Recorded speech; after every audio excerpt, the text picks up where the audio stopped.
Сәлеметсіңдер ме, балалар? Бірінші сынып әліппе пәні. 53-ші сабақ К дыбысы мен әріпі тақырыбы. Балалар, К деп айтып көрейікші қанекей. К дыбысы кедергіге ұшырап қысқа айтылып тұр, балалар? Яғни К дыбысы дауыссыз дыбыс. Себебі бұл дыбысты айтқанда өкпеден шыққан ауа ауыз қуысында түрлі кедергіге ұшырап, ауа қысылып шығады. Дауыссыз дыбысты көк түспен белгілейміз, балалар? Ал енді балалар, К дыбысын қолымызбен ауада жазып көрейік. К. Жарайсыңдар, балалар. Енді К әрпін асықтардан жасап көрейік. Ал енді балалар, суретке назар аударайықшы. Мына суретте не бейнеленген? Бұл суретте балалар мұхитта жүзіп келе жатқан кеме бейнеленген, күн жарқырап тұр. Көк толқындар кемені тербетіп келеді. Кеме өте үлкен әрі әдемі.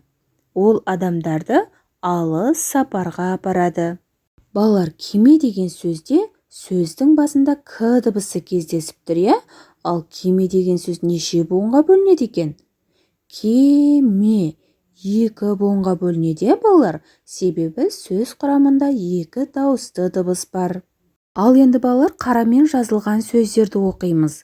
Кеше, кешен, кеме, кесе, керек, кезек, есек, ескек. Балалар, бұл сөздерде К дыбысы сөздің басында, ортасында және соңында кездесіп тұр, Ал енді мәтінді оқиық. Мәтіннің тақырыбы кеме. Анау кеме, ол суда тұр. Кеме үлкен. Айдын кемемен қыдыруды армандайды. Оны алыс аралдар қызықтырады. Ал енді балалар, соңғы тапсырма сөз жұмбақты шешейік. Балалар, мұнда бірінші сурет кесе.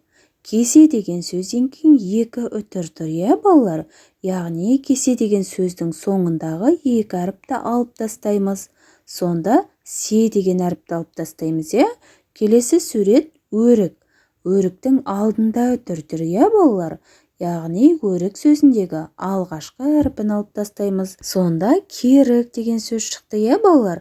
Керік деген сөз неше буынға бөлінеді? Керік 2 буынға бөлінеді екен, балалар?